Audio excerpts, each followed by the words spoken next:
Hi. Good morning. Thank you. Thank you. I think I'm in the right place. My dear friend Dawson Church is a jewel, isn't he? I want you to turn to the person next to you.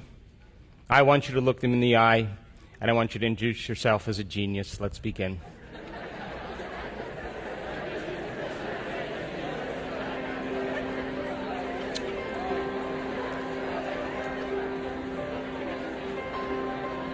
So,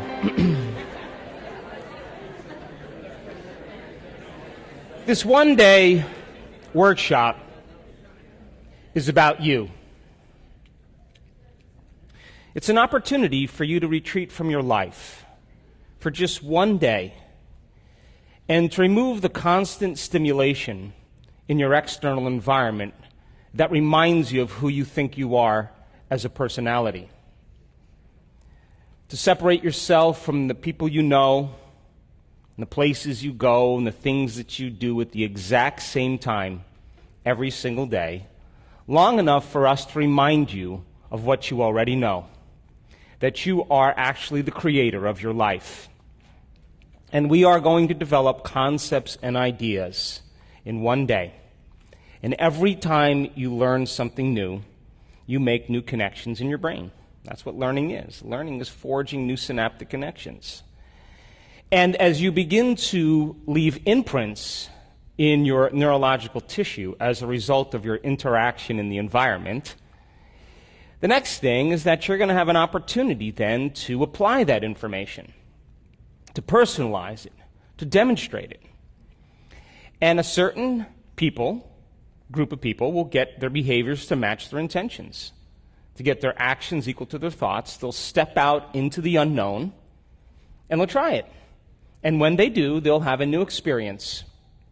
An experience then enriches the brain, reorganizing more circuits than what you understood physiologically. But the moment those neurons string into place, the brain makes a chemical, and that chemical is called a feeling or an emotion. And the moment you feel unlimited, the moment you feel like a patient parent, the moment you feel abundant, the moment you feel free, now you are teaching your body chemically to understand what your mind has intellectually understood. So we can say knowledge is for the mind and experience is for the body. And in that moment, you're beginning to embody the truth of that philosophy, of that theory. And you're literally signaling new genes in new ways. And you are rewriting your biological program. But if you've done it once, it must mean you can do it again. And if you can repeat any experience over and over again, you are going to neurochemically condition your mind and body to begin to work as one. And when you've done something so many times that the body now knows how to do it as well as the mind, now it's becoming innate in you. It's second nature. It's easy. It's familiar. It's who you are. As a matter of fact, you've practiced it so many times that you don't even have to consciously think about it because it's becoming a subconscious program. So our job is to go from philosopher to initiate to master, from knowledge to experience to wisdom, from mind to body to soul, from thinking to doing to being, to learning it with your head, practicing it with your hands, and knowing it by heart. And you and I have all the biological and neurological machinery to do this. And this is a time in history where it's not enough to know. This is a time in history to know how. And I can tell you from my last 5 years of traveling around the world, the common people that look just like you are doing the uncommon. They're healing themselves of very serious health conditions. They're creating better opportunities and better lives for themselves, new careers. They're healing old scars and wounds that kept them connected to the past. And they're having mystical experiences that transcend language, that take them years to be able to understand and explain. And they look just like you. That most people in their life wait for that crisis or the trauma the disease, or the diagnosis, some kind of loss, betrayal in their life, before they make up their mind to change. And my message has always been, why wait? Why wait for that tragedy before you decide to change who you are? That when you begin to apply these principles because you understand that they work, then it means then you'll believe in a future more than you believe in your past. And people who do the work are more in love with their future than they are with their past. And they're more interested in telling the story of possibility in their future than reliving the emotions and experiences of the past. And you know, the beauty behind all of this is that you don't have to be a monk. You don't have to be a priest. You don't have to be a rabbi. You don't have to have 40 years of meditation. You don't have to be a scholar or an academic. As a matter of fact, it's better if you're not. Because the simplicity of all of this, when people begin to apply it, is they begin to experience the fruits of their efforts. And I can tell you there isn't a person in this room that is so special to be excluded from this phenomenon. And that your thoughts literally have an effect on your body. That all thoughts carry an energy or a frequency. And if you believe that on some level that your thoughts have something to do with your body or your life, and you're thinking 60 to 70,000 thoughts in one day, and 90% of those thoughts are the same redundant thoughts as the day before, it's going to produce the same measurable effects in your body, yes or no? Yes. And you are going to begin to emit the same energy and information in your field. And you are going to keep creating the same life. So then the same thoughts always lead to the same choices. The same choices always lead to the same behaviors. The same behaviors create the same experiences. And the same experiences produce the same feelings and the same emotions. And those very same emotions drive your very same thoughts. And your biology, your neurocircuitry, your neurochemistry, your hormones, and even your genetic expression is equal to how you think, how you act, and how you feel. And how you think, how you act, and how you feel is called your personality. And your personality creates your personal reality. That's it. That's it. So if you wanted to create a new personal reality, a new life, you would have to change your personality, yes or no? That means then you would have to start thinking about what you've been thinking about and change it, yes? You would have to become aware of your unconscious habits and behaviors and modify them, true? Even what you say and how you talk. And you would have to look at those emotions that keep you connected to your past. Because emotions are the end product of past experiences. And you would have to decide, do these emotions belong in my future? That means if you want to be wealthy, you can't take lack or unworthiness. A wealthy person would never feel that way. So most people try to create a new personal reality as the same personality, and it doesn't work. You're literally going to have to become someone else. So the principle in neuroscience says that nerve cells that fire together.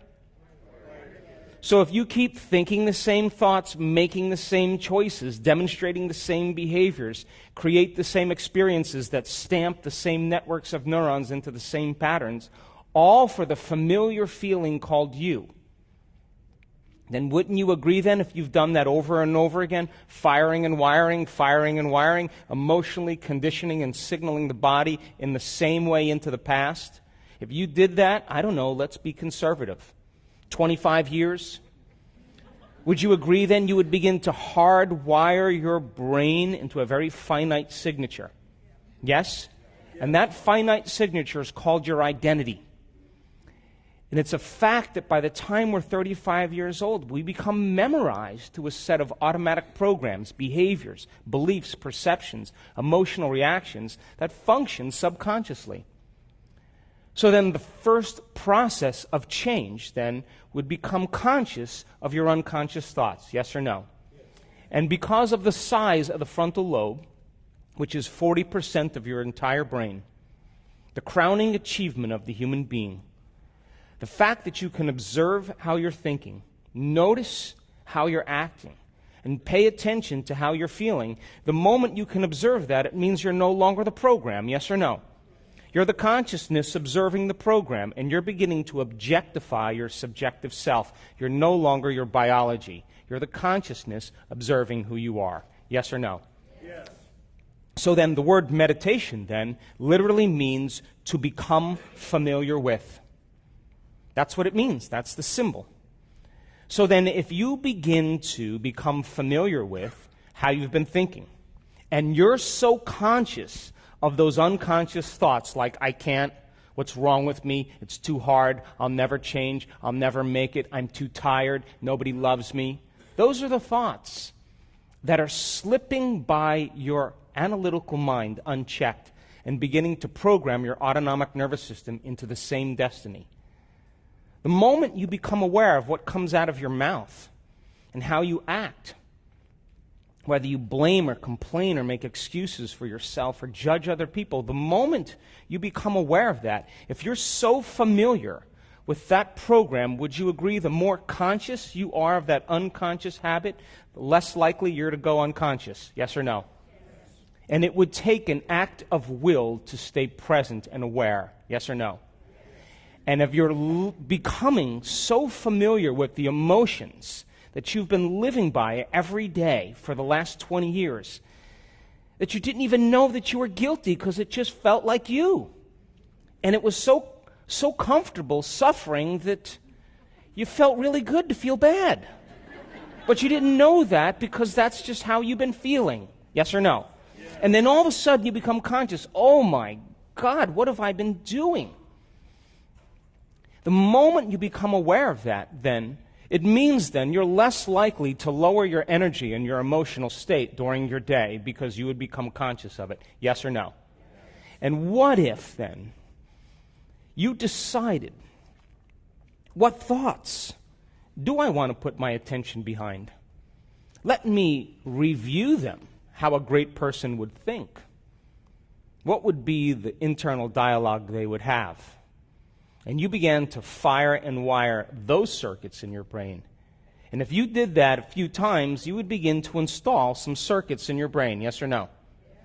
And if you kept thinking that way, firing and wiring, the hardware would become a software program, yes or no? And who knows? In your waking day, you may start thinking like a great person. Because the circuits are there, yes or no? Yes.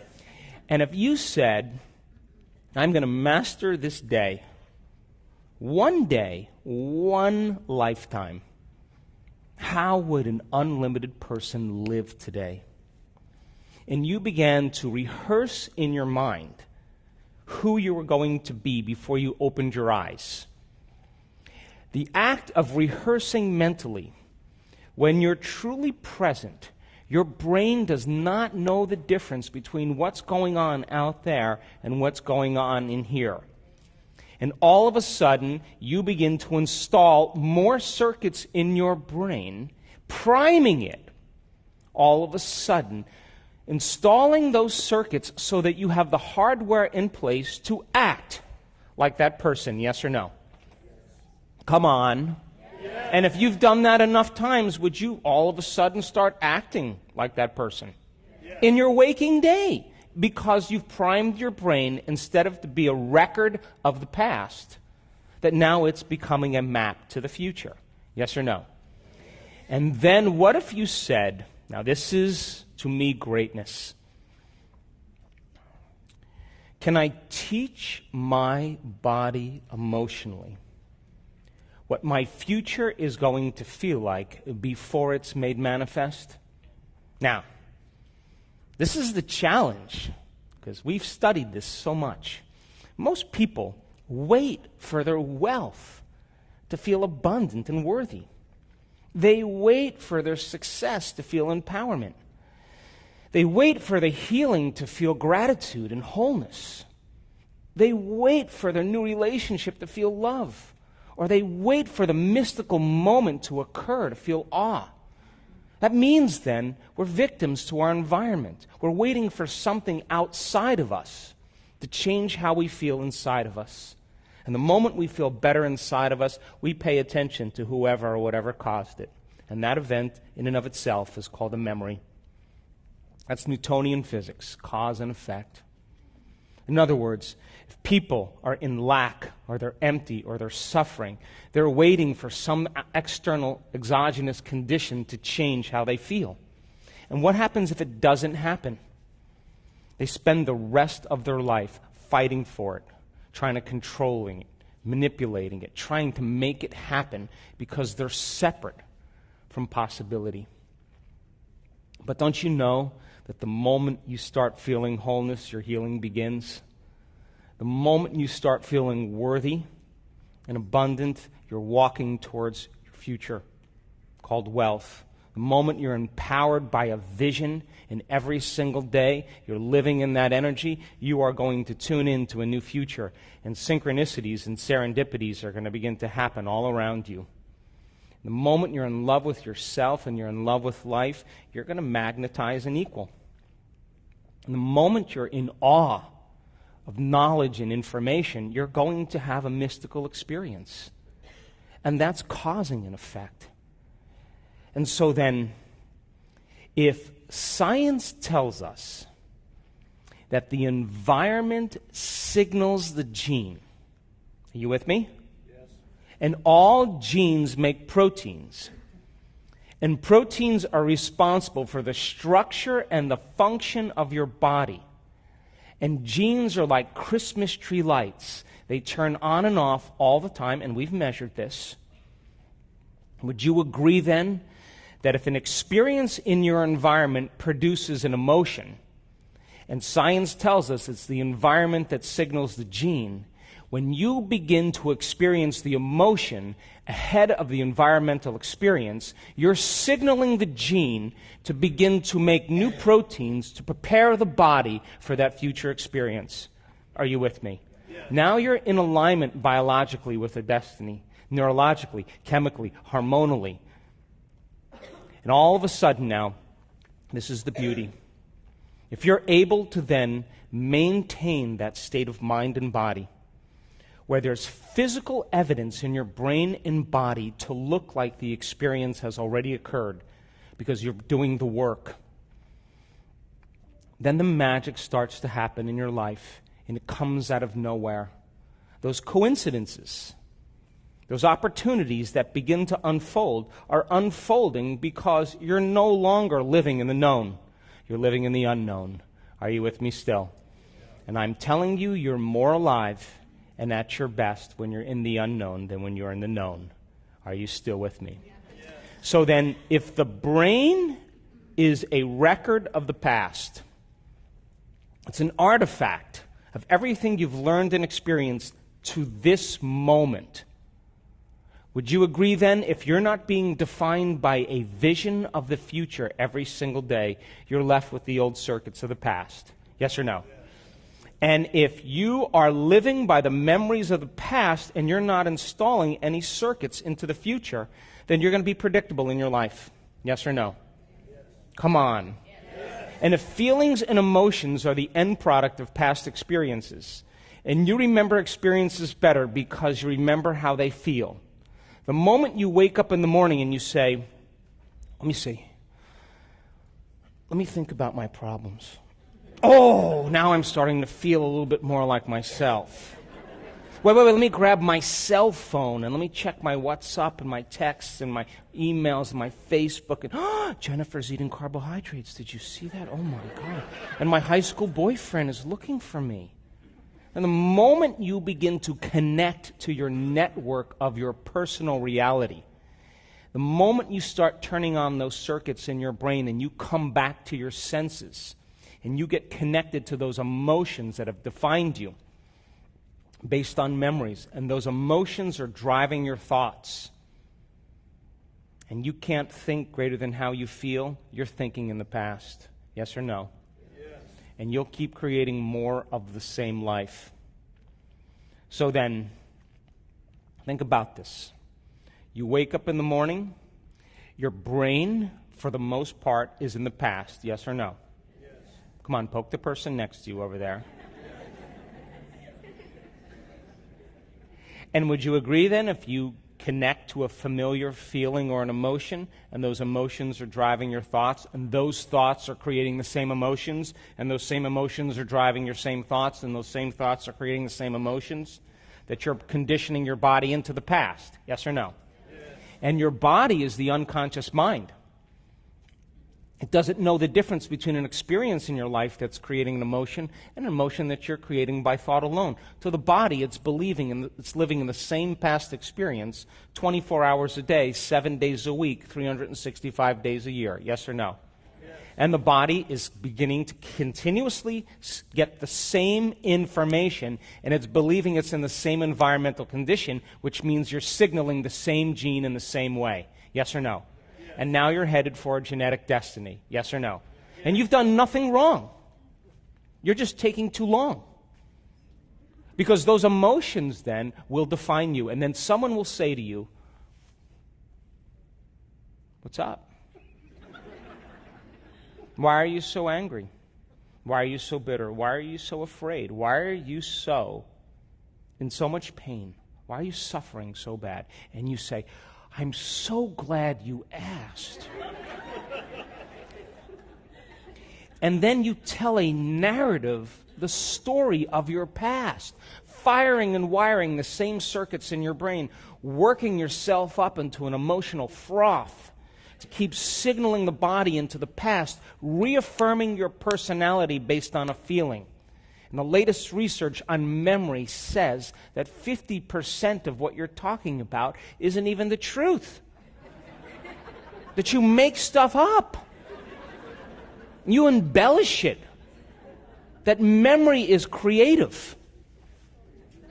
And what that really means after all these years of studying this, when you ask a person that, it means that they had an event or a series of events in their life that branded them emotionally.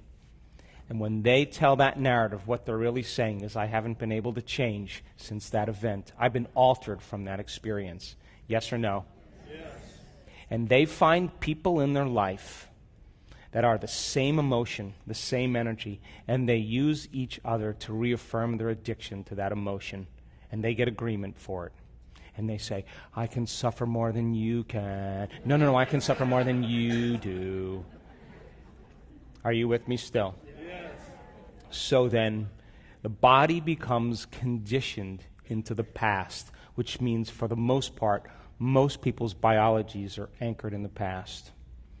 And if how you think and how you feel creates your state of being, and you're thinking the same thoughts that are creating the same feelings and same emotions, and those emotions are influencing your thoughts, would you agree then you're signaling that same gene over and over again? And if genes are responsible for the structure and the function of the body, and you keep selecting and instructing the same gene, you're going to wear that gene out. Yes or no? Yes. Just like gears in your car. Taking a fax of a fax of a fax of a fax, or a copy of a copy of a copy, sooner or later it's going to lose its detail. Yes or no? And that's exactly what happens to the body. The body begins to break down because those proteins are responsible for your physiology, for your structure. So then if immune cells make immune proteins, and you're living in fear every single day, you're living in anger and resentment and impatience every single day, then you're signaling the same gene in the same way. Yes or no? Yes. And if you keep doing that for a period of time, sooner or later you're going to program that gene, and all of a sudden the body's going to get unhealthy. Yes or no? Yes. And look, people say, "Well, I did my meditation 3 days and nothing happened."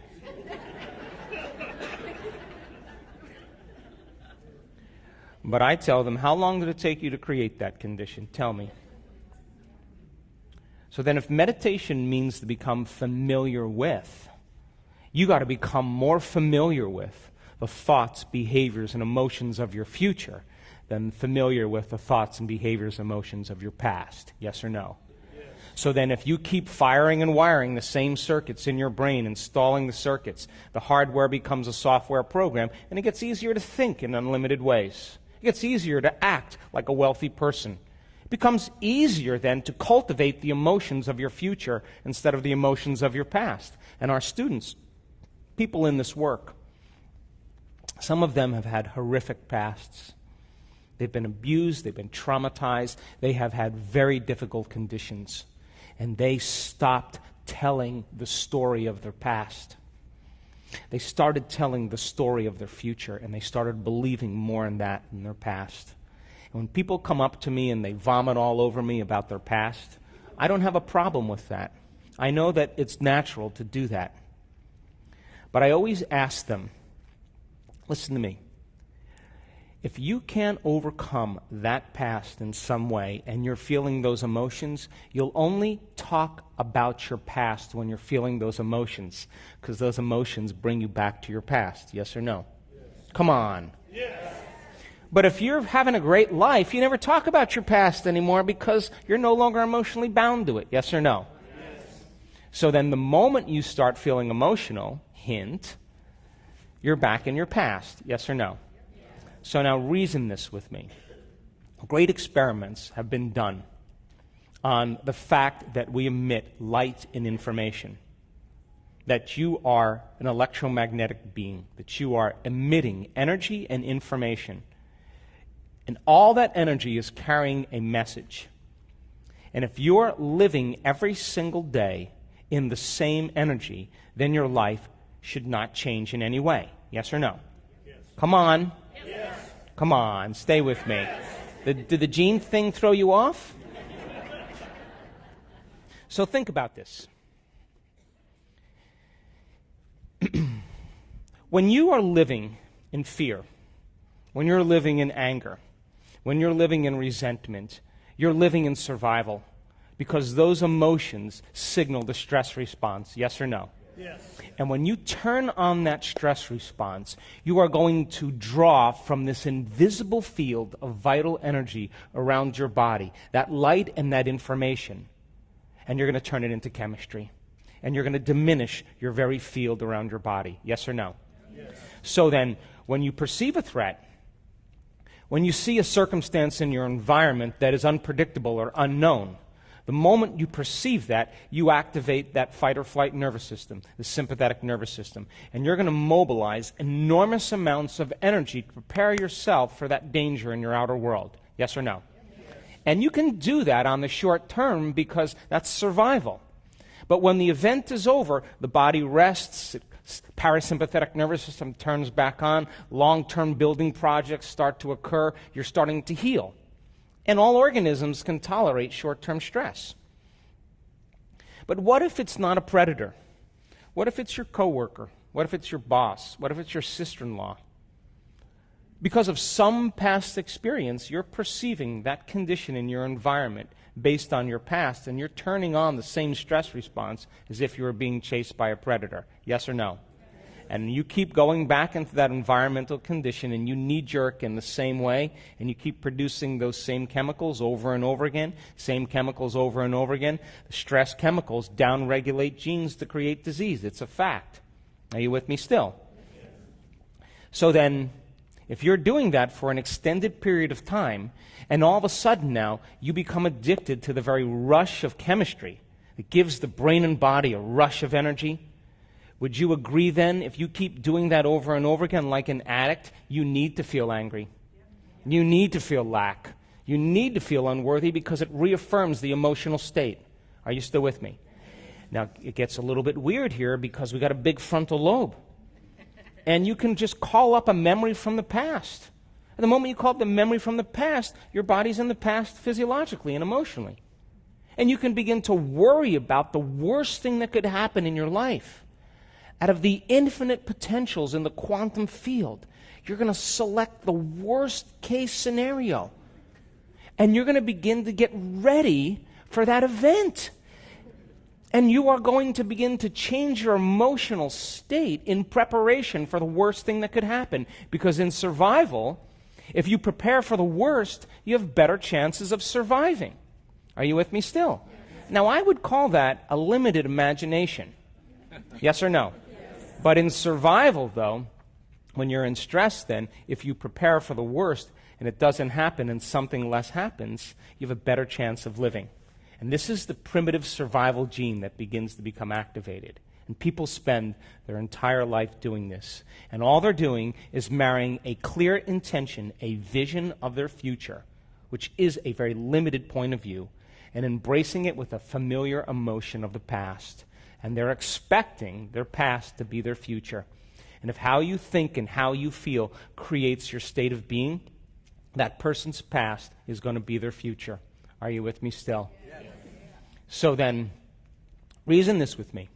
If you can turn on the stress response just by thought alone, and the hormones of stress give the brain and body a rush of energy, and people become conditioned or addicted like junkies to those emotions, then would you agree with me then?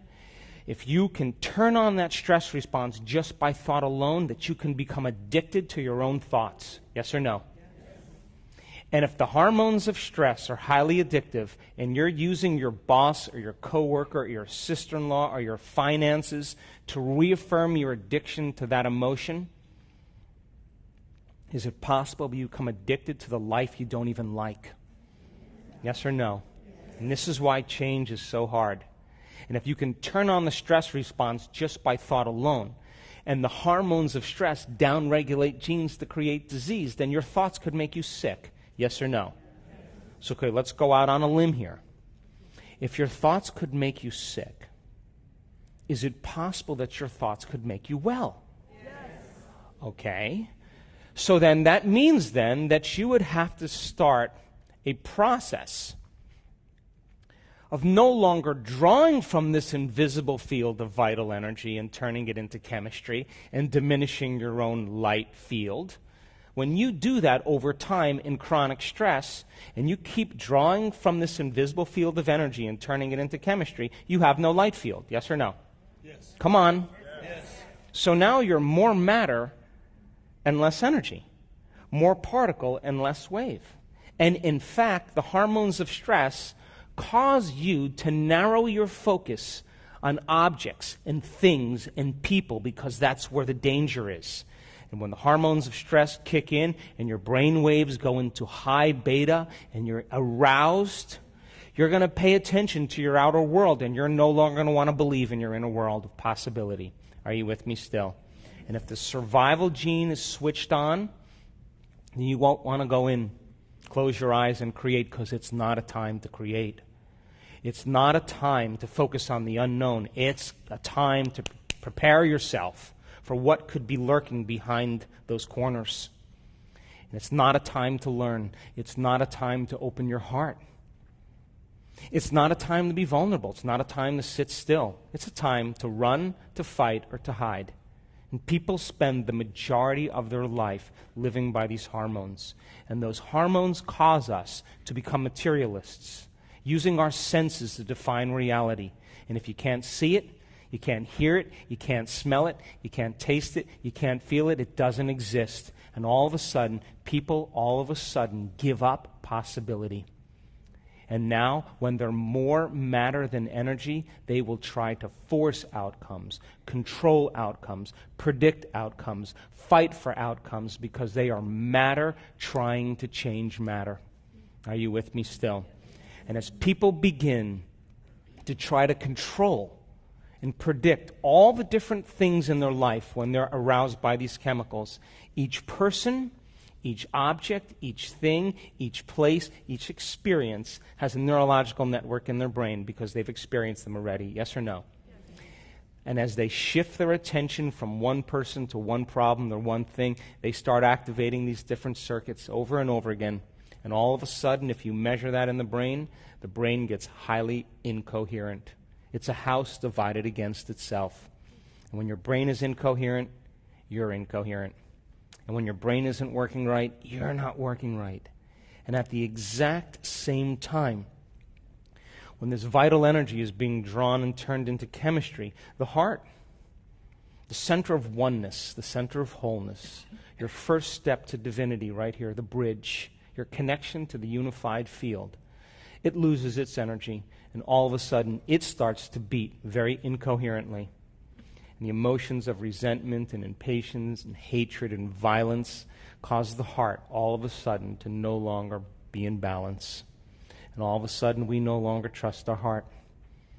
What we want to do is protect ourselves from everyone and everything in our life, and we no longer trust. And if you can't trust in the unknown, then it doesn't exist. And people understand when they're living by the hormones of stress unconsciously to run from the unknown.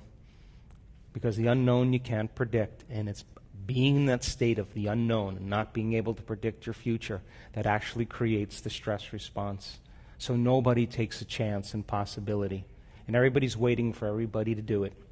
Are you with me still? And when you narrow your focus on matter and on objects and things and people, you're focusing on the particle in quantum physics, and you're eliminating the wave of possibility. And where you place your attention is where you place your energy.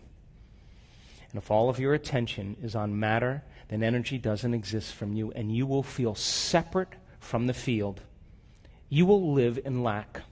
And you will say, I feel empty, and I need that thing to make me feel better.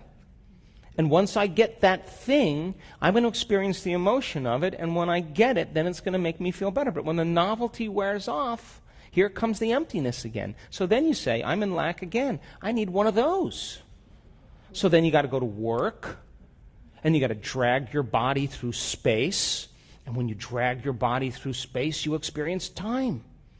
So then you got to go back and forth to work to make the money to pay for the thing that's going to fulfill some lack. But it never does.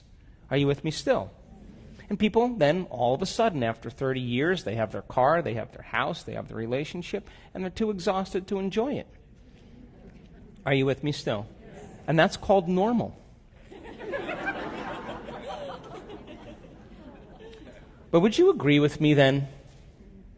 If you're waking up in the morning, come on, stay with me. If you're waking up in the morning and you're not being defined by some vision of the future, and your biology is in your past, and you get up and start your day, when you see the same people and you go to the same places and you do the exact same thing and you see the same object in your life, it's your environment that's influencing how you think and feel. Yes or no?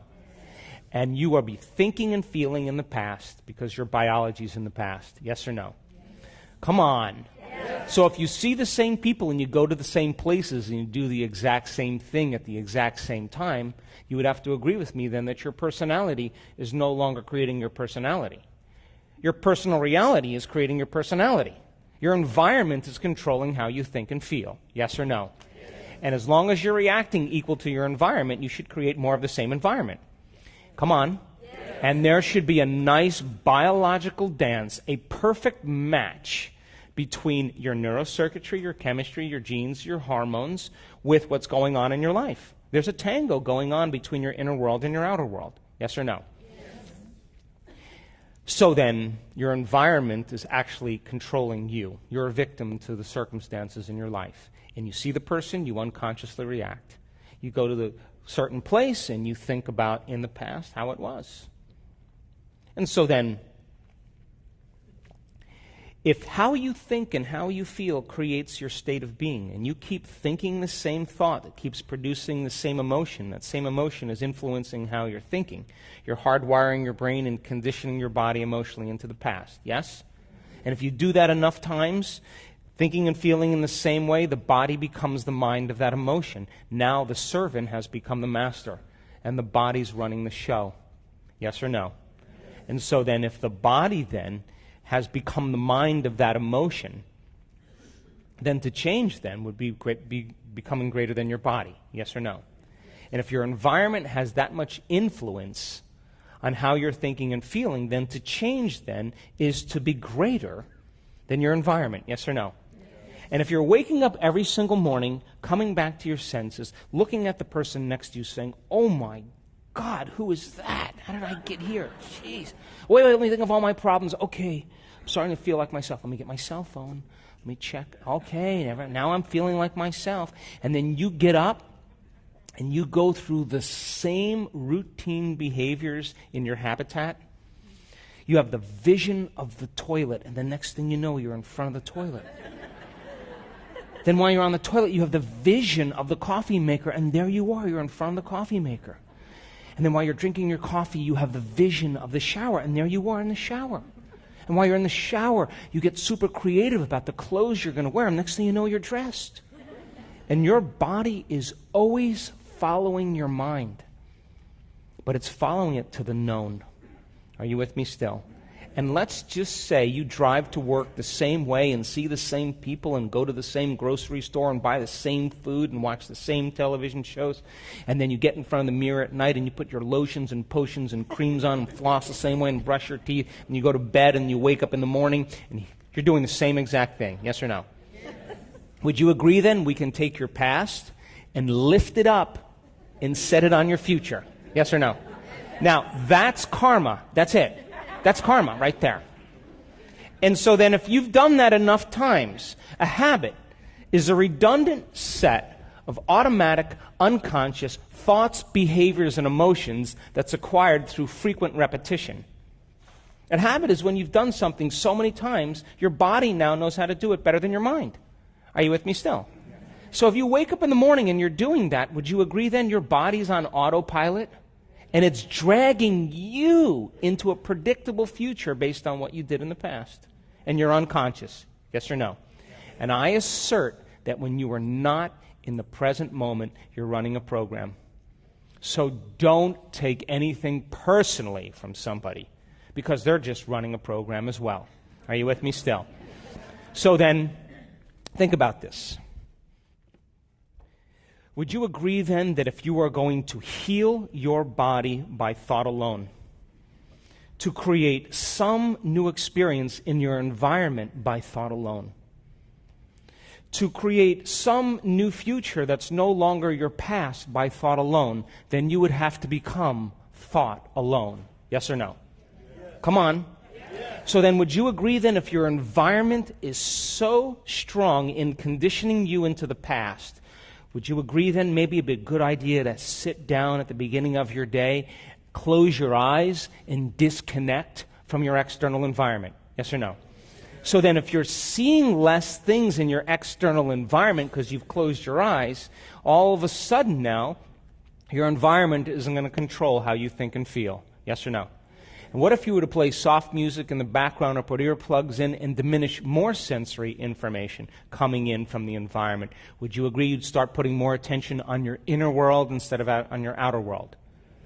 And what if you said to your body, hey, sit right here and stay right here. Don't you get up yet until I tell you it's time to get up. And your body is going to buck and kick like an unbridled stallion. I'm busy. I got a lot to do. I got emails to check. I got meetings to go to. Because you programmed it that way, yes or no? Yes. And every time you say to the body, stay, are you telling it it's no longer the mind, that you're the mind? Yes or no? Yes. And now the will is becoming greater than the program. Yes or no? And all of a sudden, if you became conscious that you were angry or emotional or suffering, and you became aware that that emotion was keeping you into the past and driving your brain into high beta, and you became aware of it, and then you settled your body back down into the present moment, and you kept taking it out of the past, sooner or later the animal is going to surrender. Yes or no? Yes. And when it does, you are going to liberate energy. You are going to go from particle to wave, from matter to energy. And when that happens now, all of a sudden, you start feeling a little bit more joy, and energy starts to move right there. Are you with me still? Yes. And if you are uncompromising to the eternal present moment, the generous present moment, and you keep coming back to the present moment, coming back to the present moment, and you understand where you place your attention is where you place your energy, and you're no longer thinking about the people you have to see and the places you have to go and your cell phone and your computer and your emails and the news, and you keep returning your attention back to the present moment, would you agree then? You're disinvesting your energy out of the known future, and you're making room for the unknown in your life. Yes or no? So then, in meditation then, if you are literally going to make some type of change and affect your outer world, you're going to have to put most of your attention on your inner world, and you're going to have to become greater than the conditions in your environment and disconnect from your environment. You're going to have to sit your body down and overcome your body, and you're going to have to transcend time. Are you with me still?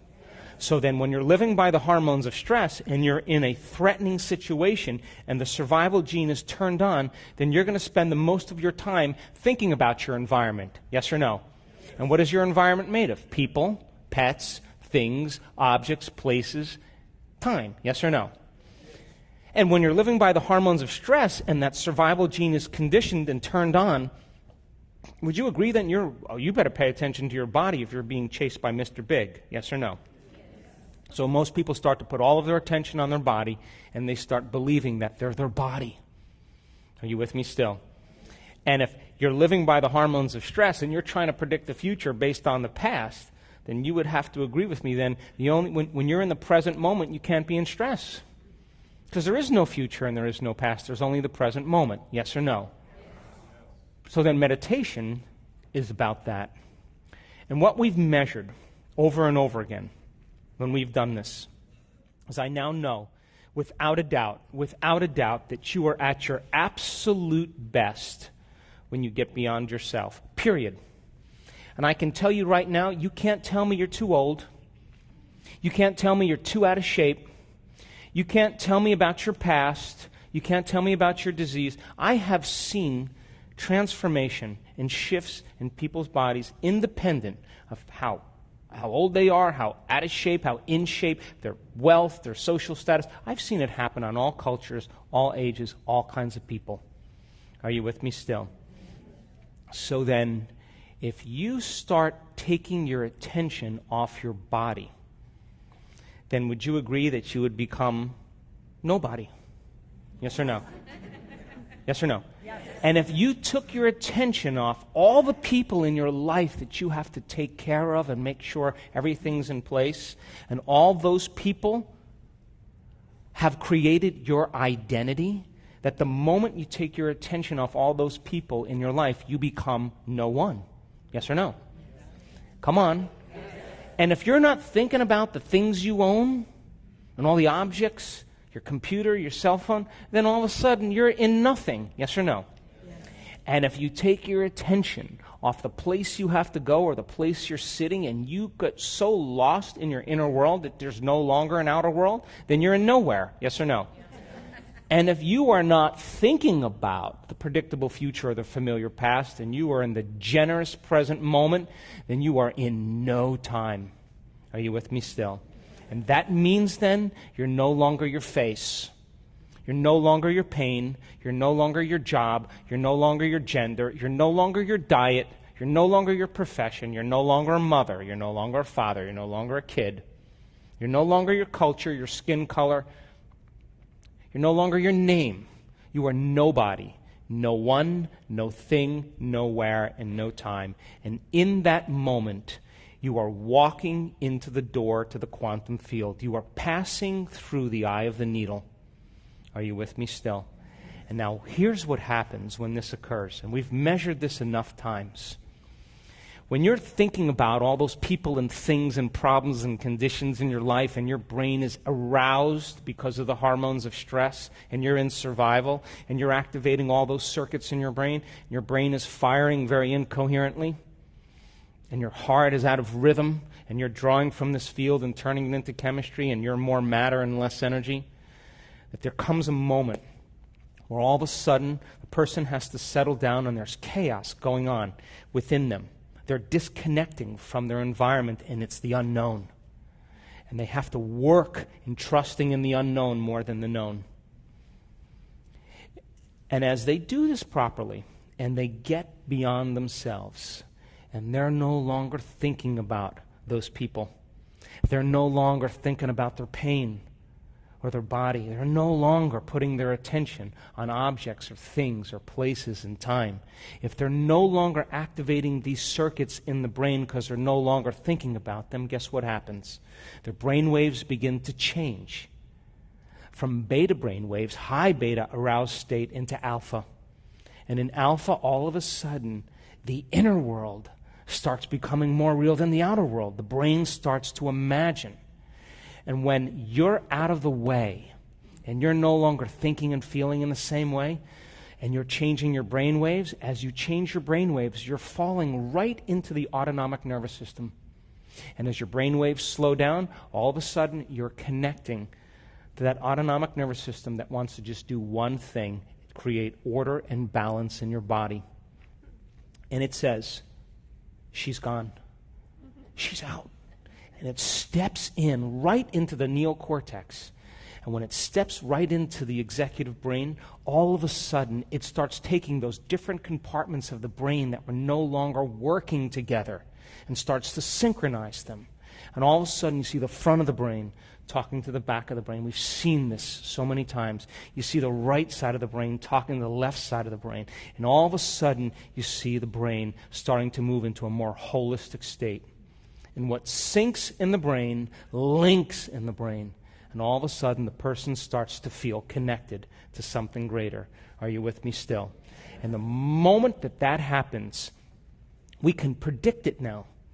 The neuroscientists that come and study our work, we say, she's going to pop. What do you mean? Just watch. She's going to pop. And all of a sudden, the brain starts working together. And as they're no longer thinking and they're no longer putting their attention on objects and matter and people and things, and they're all of a sudden putting their attention within them, and that brain starts functioning in a holistic way, it starts to synchronize, and those brain waves become highly coherent. And all of a sudden, when that happens, that energy moves right into the heart. And at that time, we've measured this, all of a sudden, that person starts to feel whole.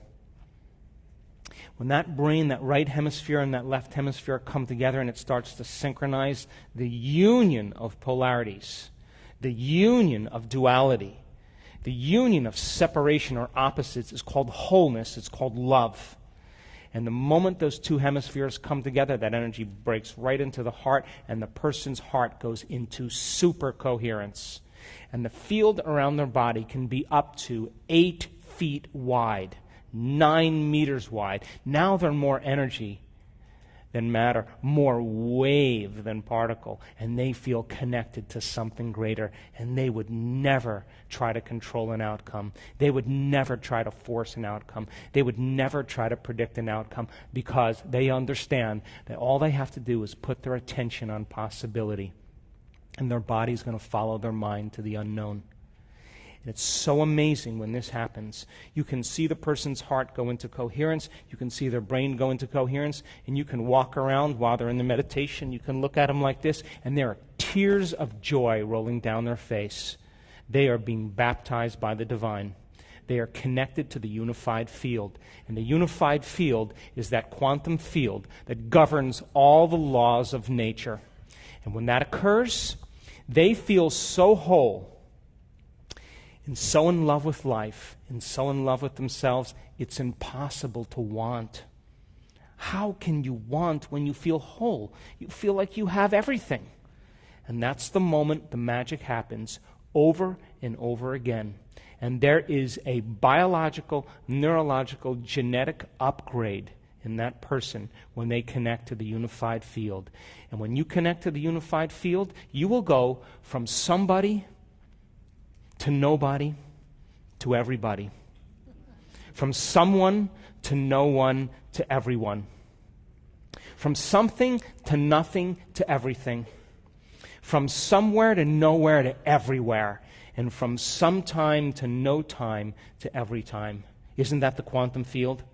And when that occurs, you will feel so connected and so whole. When you're in that state, you no longer experience separation. You no longer are saying, I need that. You're saying, I already have it. I don't really need anything. And when you're in that state, guess what happens? You go from selfish, driven by the hormones of stress, to selfless. And all of a sudden, that heart of yours begins to open, and the innate capacity in you to give, to take care of, to nurture, to serve is who we really are. And all of a sudden, you create a community of people that are in love with each other, and they understand the way that we survive is in cooperation, no longer in separation. Are you with me still? So imagine this. Imagine. I always say that the thought that you think is the electrical charge in the quantum field. And how you feel is the magnetic charge in the quantum field. And how you think and how you feel is broadcasting information into the field. Are you with me still? Come on. So then if you have drawn from your visible field of energy and turning it into chemistry, and you're more matter and less energy, you're separate from that field, it's going to take a long time for your dreams to occur. Yes or no? Because we live in a realm where there's infinite space. Look at, space goes on forever, yes? And the way we experience time is, as matter is we drag our body through space. Let's go get that. And if we drag our body through space, it's going to take time. So it's going to take time for you to get your dreams because you're matter trying to change matter. Yes or no? But if you're in a realm, and Einstein said, I didn't say this, Einstein said it, the field is the sole governing agency of the particle. He didn't say the particle is the sole governing agency of the particle. Matter doesn't affect matter. Energy affects matter. Are you with me still? So then if you were in the field, then you should be able to connect to that energy and begin to exert greater effects on matter. Yes or no? But doesn't that mean you can't take your body there, right? Can't take your face, can't take your weight, can't take your vegetarian diet, can't take any of it. You got to leave that all there. You got to go as consciousness. You got to go as an awareness. Yes or no? Now, we've measured this enough times. Imagine 750 people in a room, in an advanced workshop. They have overcome themselves. The first day is all about overcoming themselves. And we know that the energy in the room usually goes up slightly, because we measure it, or it goes down slightly, or it goes up a little bit. Because as people begin to break their emotional bonds with everyone and everything in their life, they're drawing energy from the field, and they're building their own vital field of energy. Yes or no? So then we should see the energy in the room drop. And we do, because, hey, if you're using your best friend to reaffirm your addiction to suffering, hello, am I getting too close? And then you're breaking that addiction, then you're gonna no longer be bound to that person energetically, and you're going to start calling energy to build your own field. Because all of that suffering, all of those emotions, all that guilt, all of that resentment is your creative energy that's tied up. Are you with me still? So there's no energy to create with. So then as you're drawing from this invisible field of energy, and you're breaking the bonds with your past, present reality, the energy of the room will drop. And we've measured it. But when people start to overcome themselves, all of a sudden they start to contribute to the field of energy in the room. Now all of a sudden their heart starts to become more coherent. How do we know that? We measured it. And I don't care how old you are. I don't care about your past. I don't care about your skin color, your gender. I don't care about any of that. When people finally open up this center and we teach them how to do it, and I just was in a long meeting with the Heart Math Institute that we partner with, and he keeps telling me, your results are supernatural. And I keep telling him, our students are supernatural. Imagine 750 people in the room. They're overcoming themselves. And they start activating this center, their center of oneness, their center of wholeness, their connection to the unified field. And as the heart starts getting coherent and it starts creating elevated emotions like gratitude, people are feeling the emotions of their future that begin to create holism and oneness. And not just doing it for a few seconds. We want our students to sustain it, to make it a skill, to regulate internal states independent of the conditions in their external environment. And our students can hold it for 45 minutes. Imagine, the heart is in super coherence. When that heart starts to beat in rhythm and they're sustaining it, all of a sudden that field starts to expand. That energy starts to become very coherent, like dropping a pebble in water, after pebble, and it's creating this wave. And that's the magnetic field around the body. Are you with me still? A measurable magnetic field. This is science. And that energy is a frequency. And all frequency carries information. So imagine then 750 people in the room opening their heart with an elevated emotion like the joy for existence, the love for life, the inspiration to be alive, care, kindness, compassion, activating this center, the union of duality, and they're putting out a measurable, coherent magnetic field. And if all that frequency carries information, they lay the thought, the intent on that energy. And what if you had 50 people in the front of the room wearing heart rate monitors? And they're sitting there, and the rest of the room is sending the thought on that energy for the greatest good for those people sitting in the front of the room. You tell me then how majority of those people, how their hearts all go into coherence at the exact same time, on the exact same day, in the exact same meditation. You see, we are bound by that field of love and energy. Are you with me still? And that's what creates community.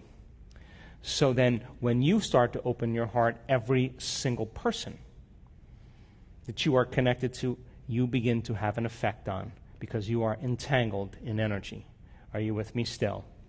So then, when that person starts to go into heart coherence, and they start producing a measurable coherent field, and their brain is in coherence, there's research that shows that the heart and the brain are communicating not just by nerve cells and nerve tissue, that they're interfering and creating a coherent electromagnetic signature. And the heart begins to act like an amplifier, and it begins to affect the brain, becoming more coherent. The brain sends a more coherent message to the heart, and all of a sudden the person is in a whole different state of being. And that state of being is what I call the natural state of being. That's who we really are when we're not separate, when we're not warring, when we're not deceiving, when we're not competing, when we're not prejudiced, when we're not living in fear and hostility that creates separation. That's who we innately are. Are you with me still?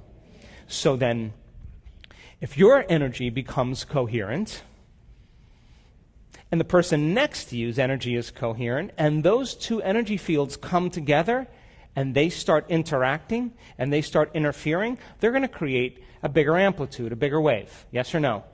And the bigger the amplitude, the higher the energy. Yes or no? And then the higher the energy, then the more energy we should see in the room. Yes or no? And we've measured the energy in the room, and it always goes up in our events because the divine is present. And the person then becomes more energy than matter, more wave than particle. And now, we used to see, years ago, small changes in our events. You know, people having here and there some wonderful experiences. And now, it's happening in shorter and shorter amounts of time. And the higher the energy, the faster the frequency, the more connected they are to the unified field, the shorter amount of time it takes for it to occur. Are you with me still? Yes. And I can tell you without a doubt, I've looked at over 8,000 brain scans. I can tell you that when you analyze your life within some disturbing emotion that's created by the hormones of stress, you are going to make your brain worse. Because those emotions are the past, and you're thinking in the past. And if you're aroused by those stress hormones, you're going to drive it further and further into high beta. We've seen it over and over again. I can tell you without a doubt that your brain doesn't change your brain. I can tell you that the program doesn't change the program. The ego doesn't change the ego. The personality takes a long time to change the personality. It's only when you become pure consciousness. That's the moment you have an effect on matter. Are you with me still? And imagine then, we've seen this now. When a person truly connects to that unified field, and we can predict now almost when it's going to happen, if their brain is being measured, would you agree then you should see higher energy in the brain? Yes or no? Yes.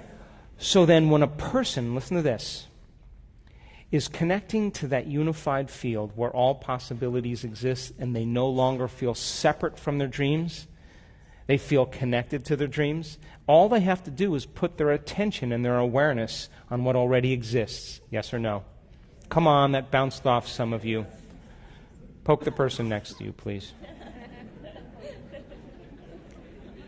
So if you're in a field where all possibilities exist and you feel connected to everyone, everything, everywhere, every place, every time, then you don't have to try to create anything. All you have to do is pick it. Yes or no? Put your observation on it. Experience it. Become aware of it.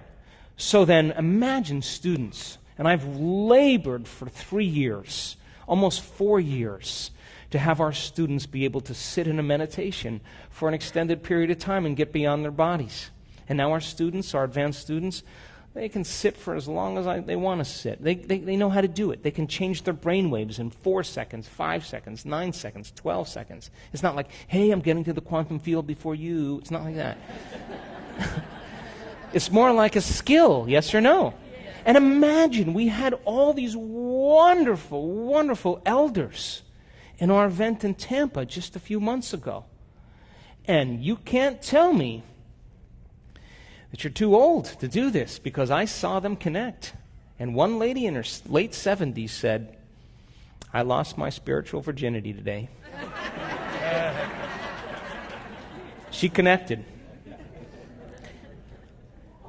So imagine then, when the person truly connects to that field and they begin to tap into a greater frequency, it should be measurable in their brain, yes or no? And imagine we're capturing amplitudes of energy that have never been recorded in the history of neuroscience. And we can say, when that occurs, she can't make her brain do that. It's happening to her. And while that's going on, we're doing all this amazing research. The brain is in deep, deep, deep delta. That person, their body is sound asleep and their mind is turned way on. They are way in that autonomic nervous system. And when that occurs, they all of a sudden connect to a greater frequency. And all of a sudden we see these amplitudes of energy. It looks like a snowstorm on the EEG, in the brain scan. And I know that person is having a full-on sensory experience without their senses. They are having an inward experience that's greater than their trauma, their betrayal, their shock, their diagnosis, their fear. Whatever's happening between their ears is more real than anything that's happened in their external environment. Now think about this. If you're having a full-on sensory experience without your senses, what would happen right now if your senses were amplified by 30%? What if everything you were seeing, smelling, hearing, tasting, feeling, what if your senses were amplified by 25% right now? Would your awareness of reality be amplified by 25 or 30%? Yes or no? And if your awareness is amplified, then your consciousness is amplified. Yes or no? And you can't have consciousness without energy. They're married. So the energy of the brain goes up. And then the next thing you know, the inward experience rewires the brain in an instant. And it sends a new emotional signal, but it's not emotional. Emotions like fear and guilt and shame, they're slow energy. It's an elevated energy. It's not emotional, it's energetic. They're getting an electrical charge in their body. And they'll say, I was baptized in light. Light filled my entire body. And that is the moment they're getting a new emotional signal to the body. And the receptor sites on the outside of the cells are 100 times more sensitive to frequency and to energy than they are to chemistry. And in 1 second, that person is transformed. And that's what's happening now in our work. Are you with me still? So I don't really want to argue quantum superimposition any longer. I don't want to talk about theory any longer because my heroes, the people that I want to be with, are people just like you. That I don't care about keynote lectures or conferences. I'm bored with them. I've outgrew them. I want to be with doers. Imagine, we were in Italy just a few months ago running an advanced workshop. I have a whole new team of neuroscientists that we're working with. And I was trying to get to these guys. They're physicians and researchers, and I'm trying to get to them to show them some of the crazy stuff, to prepare them. Like, get ready, this is going to get wild. And they're busy doing all their brain mapping and get everything organized, and we're going to meet for lunch, and I get to lunch early, and then I have to go, and then I'm leaving, and they're coming in. In 3 days, we're doing this.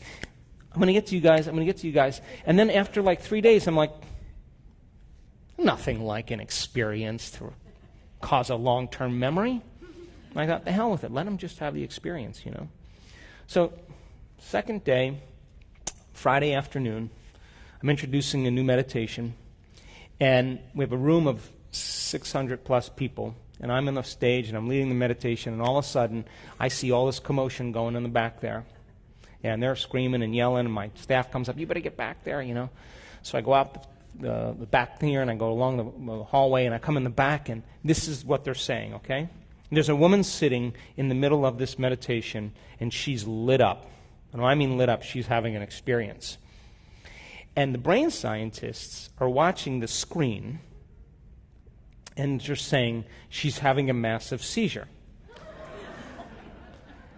Now, they've never seen anything like this before. Here's the humor in the situation. The woman who's sitting in the meditation is a physician from London. Are you with me? And she is connecting to the unified field, and she's getting an upgrade. And she is on the fringe of this incredible, loving intelligence, this intelligent love, and it begins to consume her, because that's what the quantum field is. It's intelligent love. And she made up her mind. This is what she said before she started that discipline. She said, I have to prove to myself that this is possible, so I'm going to do it for everybody in this room. I'm not going to do it for me. I'm going to do it for everybody in this room. I got to get beyond my analytical mind because I have very, very rigid training. You with me? So here she goes. She gives it everything she has. She surrenders. She trusts in the unknown. She becomes nobody, no one, no thing, nowhere, and no time. And then I say, you're in that infinite field of information. Just because you can't see something, it doesn't mean it doesn't exist. Put your awareness on that field. Pay attention to it. Surrender to it. Feel it. Experience it moment after moment and become more aware of it. So then if you put your awareness on your nose, it exists, yes? Yes. But if you don't have your awareness on it, it doesn't exist. Yes or no? Yes. Come on. Yes. So then if you don't have any awareness on the quantum field, it doesn't exist for you. Yes or no? Yes. Until you put your awareness on it. So I'm asking them to unfold deeper into the unified field and experience it. Put your awareness on it moment after moment, and certain people start to connect to that energy, that coherent energy. And all of a sudden, in 1 second, her entire brain goes into gamma. Not just regular gamma, which is superconsciousness. We're talking about lots of high energy gamma. It looks like, crazy stuff, and the scientists are yelling back there, and I come back and they're going, she's having a seizure, I go like this, shh, shh, shh, shh, shh. Put my hand on her, I go, quiet. And she's back there listening to them say, she's having a seizure. Now, she's a physician, and she's saying, oh, this is not a seizure. She's not saying that. She has to decide, do I listen to that or do I keep going? And she just said, I'm going. And so she surrenders into this experience. And she's sustaining this high level of gamma, coherent gamma, super consciousness. All of her awareness is on her inner world. In other words, she is aroused. Her sympathetic nervous system has switched on. And instead of switching on like being chased by a predator, instead of that energy being drawn from the field, the sympathetic nervous system is switching on, and it's taking all that energy stored in the body and it's driving it up to the brain. And when it goes on, all of a sudden the brain goes into gamma, and she's aroused from the inner experience. Are you with me? But it's not from a predator or from a danger. It's from the divine. And now she is in gamma. So I say to the scientist, shut up, let her have the experience, don't bother her, and get back here with that brain scan afterwards. So we have the break, they come back there, and they're all sweating, and they're freaked out, and, oh my God, yeah. So they show me this sustained gamma. And then, my whole theory about the mystical is that energy has to reach the pineal gland. And when the pineal gland gets activated, melatonin all of a sudden starts to produce derivatives, metabolites, that create the mystical experience. Chemicals that create a phospholuminescent energy in the brain, create hallucinations or vivid imagery, suppress the drives of the body, create antioxidants for healing, release chemicals like Valium that sedate the analytical mind. And the person's going to go mystical. They're going to go dimensional. And she went dimensional. And when we put up the three-dimensional imagery, the hologram of the brain, the entire pineal gland was on fire. It was on fire. I knew in that moment that what we were doing was correct. So we had the scientists come up on the stage. There's nothing like a good story. We bring the doctor up there. We show the brain scans. The scientists are like little kids, goofy and laughing. Ooh, I can't believe it. This is crazy stuff. It's not a seizure. I spend hours with these people every week and go to meetings, and they're yelling at each other. This can't be. It can be. Well, it's not normal. I know it's not normal. You got to think out of the box. So she tells the story of how the divine connected to her and said, hey, in imagery and profound information, I've always been with you. Welcome. And she was laughing and crying at the same time. And now this is not like a dream or visualizing. You understand this is a download. Yes? And with that information comes energy, because you can't separate the two. She's getting a very profound message.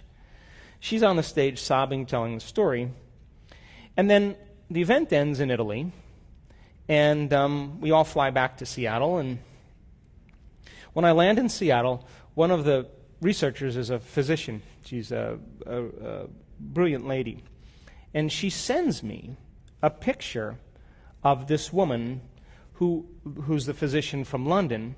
And she had eczema from the time she was 3 months old. Now, she's a doctor now, right?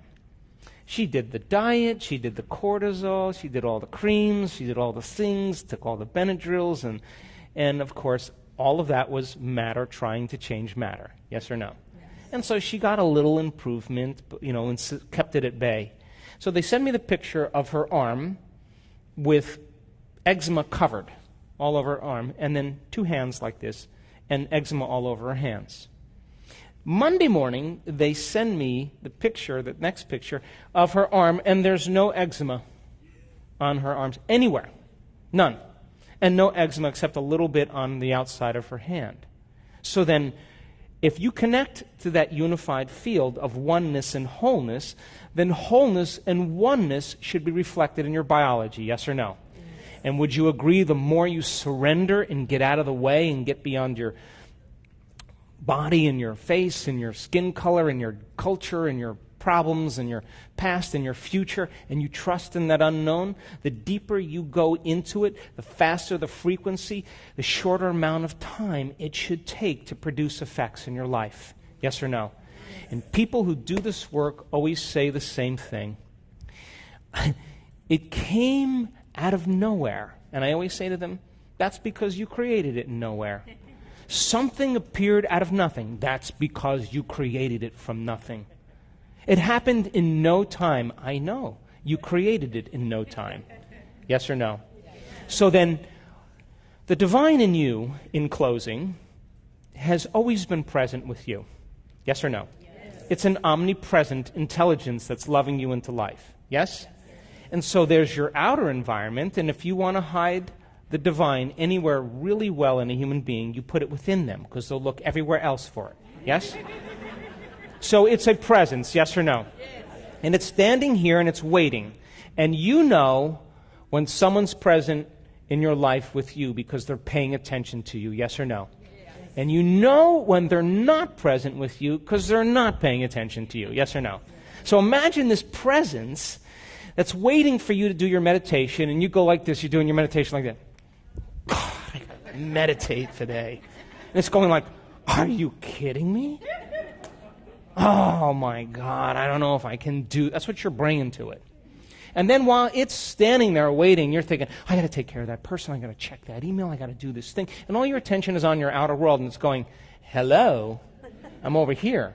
And then would you agree that the moment you become nobody, no one, no thing, nowhere, and no time, you're taking your attention off somebody, someone, something, someplace, sometime, and you're becoming nobody? Now you're looking at it, yes or no? Yes. And you walk through that eye of the needle. Once you get through it, then there's more. And if you can unfold deeper into the unified field, and as you move closer towards it, would you agree then you'll experience greater degrees of wholeness and oneness and less separation? That means you won't have to try to create your dreams. All you have to do is become aware that they already exist and experience them. Yes or no? So then the closer you get to it, the shorter amount of time it should appear in your life. Are you with me still? Come on. And what if you were to connect with it? Truly connect with it. Would you agree then you will become more willful? Because it has an amazing will. Come on. Yeah. You become more loving. It's a loving intelligence. Yes or no? You become more giving. It's a giver of life. Yes or no? You become more forgiving. It's forgiven you millions of times. Yes or no? You become more conscious. It's a consciousness. Yes or no? You'll become more mindful. It has an infinite mind. Its nature will become your nature. Its mind will become your mind. And people then in your life will say, something's up with him. He must have changed his medication today. Because as Dawson said, your nervous system is the greatest pharmacist in the world. And that common people just like you are doing the uncommon. And this day-to-day is to inspire you to begin to practice it in your life and to draw with a community of people that are actually doing it. And that they carve out a little time out of their busy day to present themselves to the world as a greater ideal. And if you can sustain and maintain a modified state of mind and body your entire day and keep your energy up, get ready, because something unusual is going to happen in your life. It's the law. And I know it from experience, and I've witnessed it too many times. And it will come in a way that you least expect. Why? Because if you can expect it, it's nothing new. If you can predict it, it's more the same. It's got to be a surprise. It's got to rock your world. It's got to catch you off guard, and it has to leave no doubt that what you did inside of you produced some effect outside of you. And when you can correlate the changes you made inside of you with the effect you produced outside of you, you're going to pay attention to what you did, and you're going to do it again. And that's when we go from being a victim to being a creator. Thanks for listening.